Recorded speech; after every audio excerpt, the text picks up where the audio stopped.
chain drop.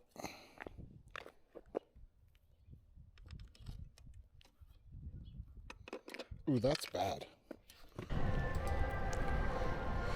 All right, we're riding on the Fazari Schaefer. The company has since changed its name to Ari Schaefer. Well, the company's named Ari, and my model is the Schaefer. Anyway, so we're hitting some gravel. And in this video, I wanted to talk about why I ended up changing this setup from the GRX model build that they had created to what I turned it into now, and how I was able to do that. So in one of the videos I made, I threw out there that I have a 1050 cassette 10-speed on the back, and I'm running it with GRX Shimano shifters. Well, how was I able to do that?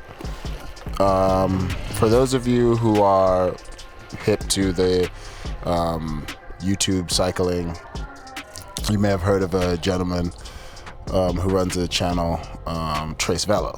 Trace Velo, he's an English cat. He gets a lot of things off AliExpress, and he's a really good resource for just kind of telling you what kind of products that are affordable will work well on your bike. Now, it wasn't his video that helped me figure this out, but it was his video that gave me the confidence to kind of start to research products that he has used, specifically the Ltwoo drivetrains. And you know, I found the more I researched the Ltwoo, I kind of had a conundrum in that I prefer what they're offering more than what I prefer what Shimano's offering in terms of the wide ranges that they offer. As far as gravel group sets, they have mechanical brakes as well as hydraulic setups with their own calipers. But I didn't use their whole gravel group set. One of the beautiful things is that their 10 and 11 speed gravel states all over the place that it shifts with Shimano Tiagra, the GRX or Shimano. Yeah, I think whatever, the 10 speed, I believe it's Tiagra, correct me if I'm wrong, but the 10 speed, it is compatible with that, and those GRXs are compatible with those Tiagras. Therefore, you can get it cracking.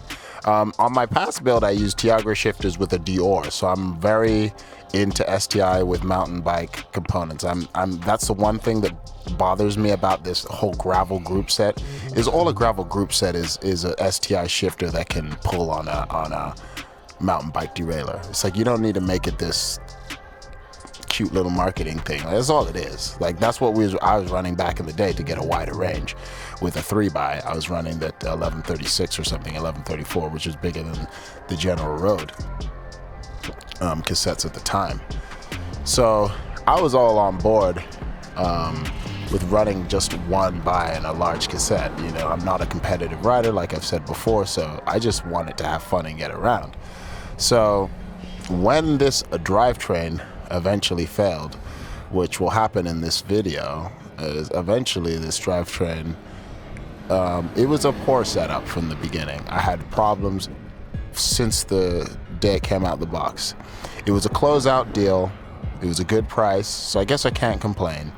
But the drivetrain was definitely the biggest weak point of this bike. The wheels were decent, they were okay. The Maxxis Rambler tires were cool. The handlebars, they're okay. You know, I mean, again, looking back, I might have said this in the other video, and I probably just, knowing what I know now, they're just built from frame. But I didn't know a lot at the time about these new style of bikes and these new gravel bikes, and I didn't know whether I'd want a one by. I didn't really know. And based on some of the ratios that the GRXs are, the ratios were not great. And so what happened, the ratios were not bad on this one. Initially it came with like a 4630 and an 1136 at the back. The mechanic at the bike shop kind of convinced me, hey, you could change that to 1142 and you could still pull a 2x. So I did that for a minute, but then as I was riding, I have had a lot of issues. First, chain rub, but that happened before I changed the cassette. The cassette was actually a good change because it made that a little bit faster and it was a better cassette. Chain rub has been an issue the whole time, and also, yeah, just poor shifting in general, to the point where I eventually just was like, once this system, if it fails, I'm gonna replace it. The first thing to fail on it was the chain rings got bent. I have not crashed the bike. The chain rings got bent. Also, the rear derailleur eventually got bent, is what's happening here. So eventually I just kind of run out of my luck and my rear derailleur is bent. So I'm gonna spend time. What happened is it gets lodged. The chain got lodged into the, it got wedged in between the derailleur and the frame. And so I couldn't get it out. I had to take the wheel off. Being a through axle wheel, luckily I had a tool set in the back, I could take it out. But this was the end of this drivetrain. I had enough. I just thought it was like a hack job. It had GRX shifters with a FSA crankset, the GRX400, and it just was like, it just never, like chain rubs, poor shifting. At times when the mechanic took it, try to work on it, it stopped shifting to the big ring. So if I was, to the point where I was just like tired of it. And I think over time, me riding on it and it not being set up right probably helped it get damaged. Also, one thing I didn't consider is, as far as rear derailleur damage, which happened, this is what happened now. I was able to get it going again, but I kept dropping chains, and so by the end of this ride, I had completely dropped the chain at some point, and I just ended up rolling back down the hill. Luckily, I was going downhill at that point. But I had already bought all the components. I changed the FSA crankset. Once those chain rings got bent, I was like, screw it, I'm not gonna buy chain rings for the FSA crankset. I still have it to this day. I should sell it. I'm trying to sell it. I've listed it online, but so I got the GRX 2x. And I said, okay, we'll entertain this 2x, but knowing that once this 2x, if it fails, I'm gonna put a 1x and switch the system from a 20 speed to a 10 speed. The Poseidon I have a review on that if you're interested, is a 10 speed with an 1148 at the back, and then I put a 40 at the front, and I can get up everything I used to be able to get up before with my touring bike. So I'm like, those ratios are enough. The 11 speed is enough for me. I don't really need, it's a faster descender. So maybe overall it's a faster bike. I don't know. But the 10 speed worked for me. And so because that worked for me, it gave me the confidence to be like, I just don't need 20 speeds. Like if it doesn't shift well, it doesn't, I don't care. So the Ltwoo shifter, the Gr7, matches with the 10 speed GRXs. I hooked that up, took it to the mechanic. I used a little derailleur extender, but ultimately that it didn't work really well because on the low gear it didn't have tension, so I dropped chains. If I was in the or high gear, the fastest gear, I would drop my chain.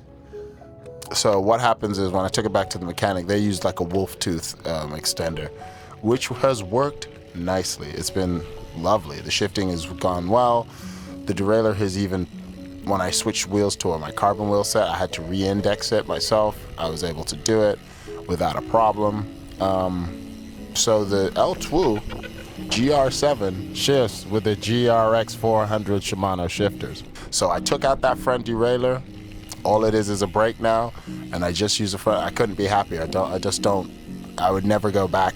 As far as with gravel riding, I'll never go to a 2x unless I specifically needed it for a reason, unless I was in a group ride or with other people or racing, and I was like, I really need 2 chain rings.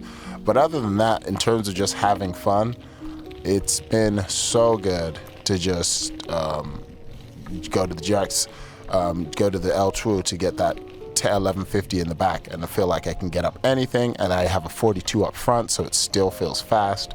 I feel like I don't lose that much speed, and I feel like the shifting is just crisper. Like it's better. The shifting on the Ltwoo so far has been better than the shifting on the Shimano. It might be because I was asking the Shimano to do a lot, but again, that's why I kind of love 10 speed, because, or just 1x really, because the front derailleur makes the shifting better. The less gears you have, the better it shifts, because it just doesn't have to do as much. And so the rider input is a little bit more, I would say. And my style is always to just ride the cadence that you're given. I try not to push it too much unless I have to, and then off-road it tends to not matter so much. And I feel like you're really fast going down hills because I'm on 45 millimeter tires. So it's like you still have speed. You know, your top speed is cut off a little bit, but totally worth it. You know, I think Shimano with their rear derailleurs for the 10 speed and 11 speed are kind of BSing. Those 10 and 11 speed shifters match up with the rear derailleurs. Also, shout out to Pathless Pedal, because he was basically saying that the shifters, they don't matter. As long as they do what they're supposed to do, the derailleur is the one that's supposed to clear those things. So it just made me have the confidence to be like, all right, they said it's compatible, let's pair these up together. I had that GR7 derailleur waiting for months, just waiting for this system to fail. And when it did, boom, it's come through. $40 or something, I got it off AliExpress. Worth it. Worth it.